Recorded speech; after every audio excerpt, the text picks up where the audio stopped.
Shalom, bertemu lagi dengan saya Bu Tere.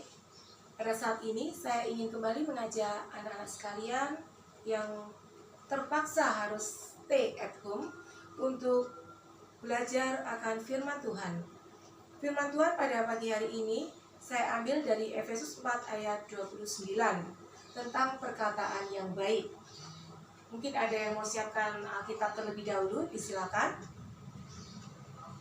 Pada saat ini, kita masih dalam masa pandemi COVID-19.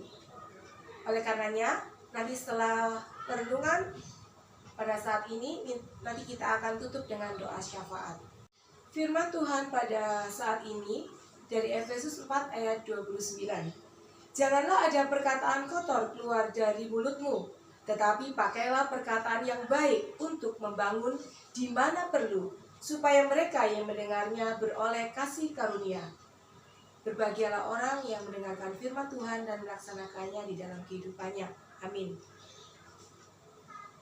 Anak-anak yang dikasihi Tuhan, mengapa ayat ini saya ambil untuk perenungan pada hari ini?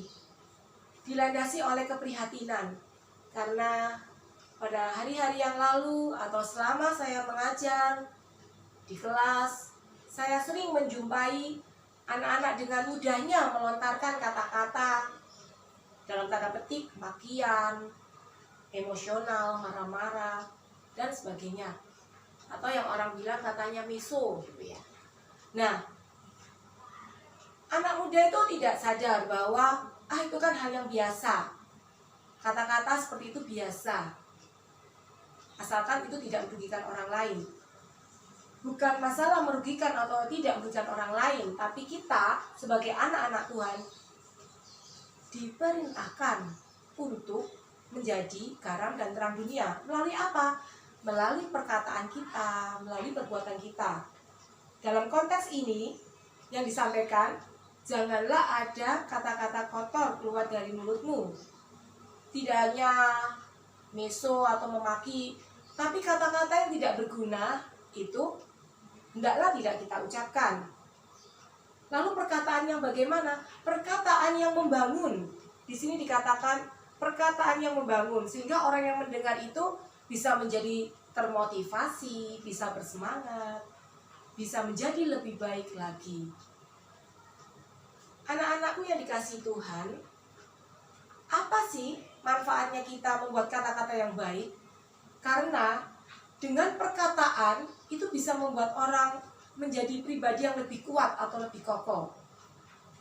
Sebaliknya, dengan perkataan itu bisa membuat orang lain menjadi patah semangat. Dan di sini kita sebagai anak-anak Tuhan itu diharapkan kehadiran kita menjadi berkat buat orang lain. Ada ayat yang mendukung yang akan saya bacakan dari Yakobus 1 ayat 19. Hai saudara-saudara yang kukasihi, ingatlah hal ini. Setiap orang hendaklah cepat untuk mendengar, tetapi lambat untuk berkata-kata, dan juga lambat untuk marah. Firman Tuhan mengatakan, cepatlah mendengar, tapi lambat berkata-kata. Biasanya kita kan setiap orang mendapatkan suatu perkataan, tiba-tiba kita langsung merespon dengan emosi kita.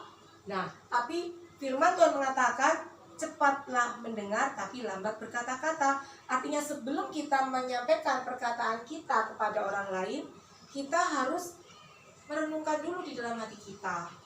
Jika perlu, kita minta bimbingan Roh Kudus, sehingga respon yang kita berikan itu tidak menjadikan akar kepahitan buat orang lain.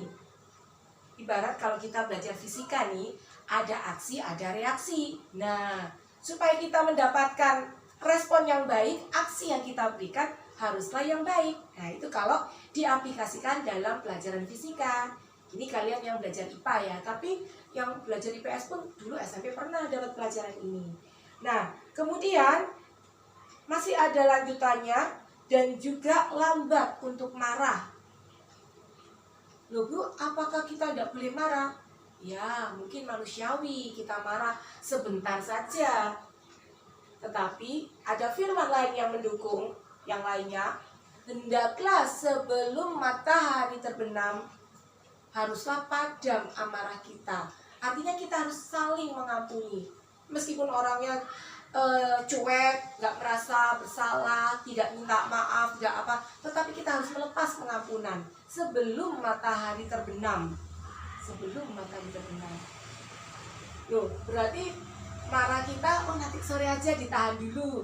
Jam 4 aku masih marah, kan nggak apa-apa katanya sebelum matahari terbenam. Itu adalah perumpamaan yang disampaikan oleh Tuhan. Kalau saat kita disakiti, kemudian kita saat ini juga bisa melepaskan pengampunan, alangkah lebih baiknya jangan sampai menunggu matahari terbenam. Jadi jangan kita mempermainkan, katanya nanti sebelum matahari terbenam. Nah, nanti ini jam berapa ya? Jam 1. Jam 1 aku tak balas dendam dulu. Ya tidak boleh. Harus ada melepas pengampunan itu, tidak ada hitung-hitung rugi, untung rugi. Karena Tuhan sudah terlebih dahulu mengampuni kita.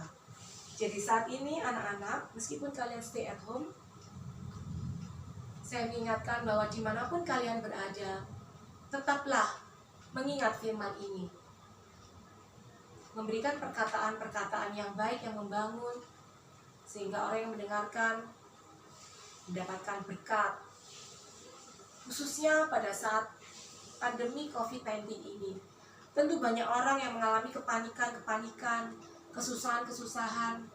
It's okay. Ada berita-berita yang sedih banget. Tidak bisa keluar ke sana, ke sini. Ada saudara yang kena COVID positif. Tapi kata-kata kita hendaklah membangun.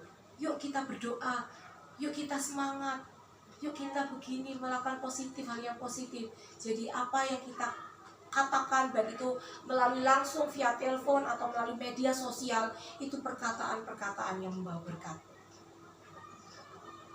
Sebelum kita akhiri renungan kita pada saat ini, mari kita ambil saat teduh. Kita berdoa syafaat untuk negara kita, untuk keadaan kita saat ini. Kita satukan hati untuk berdoa.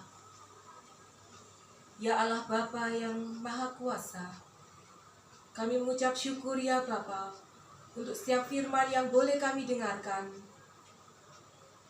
Kami mengucap syukur untuk setiap kesempatan yang sudah Tuhan izinkan terjadi.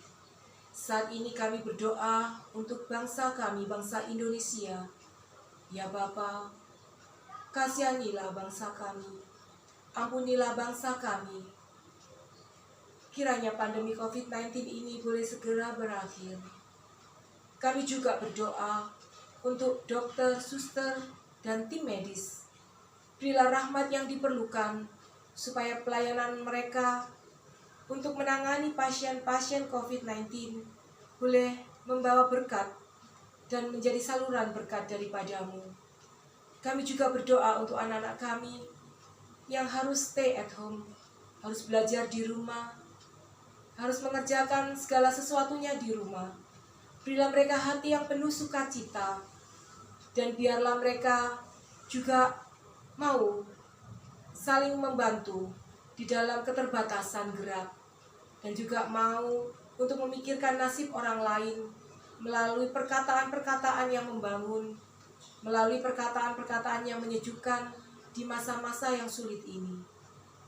Ya Bapa, kami menyerahkan segalanya ke dalam tangan-Mu.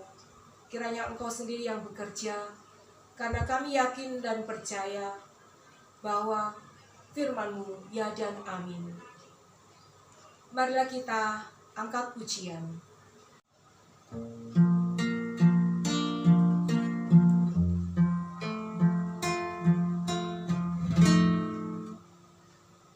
Ku yakin saat Kau berfirman, ku menang saat Kau bertindak. Hidupku hanya ditentukan oleh perkataan-Mu.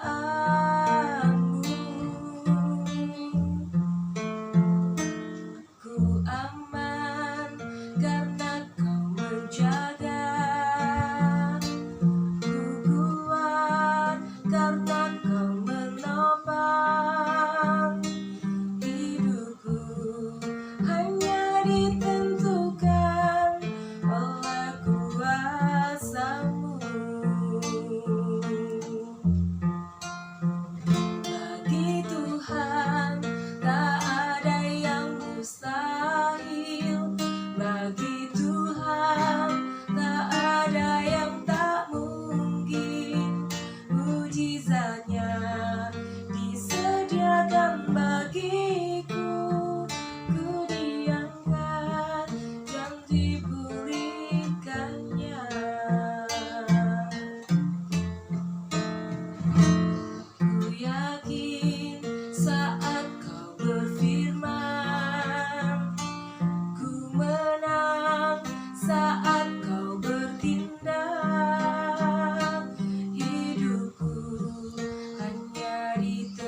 saat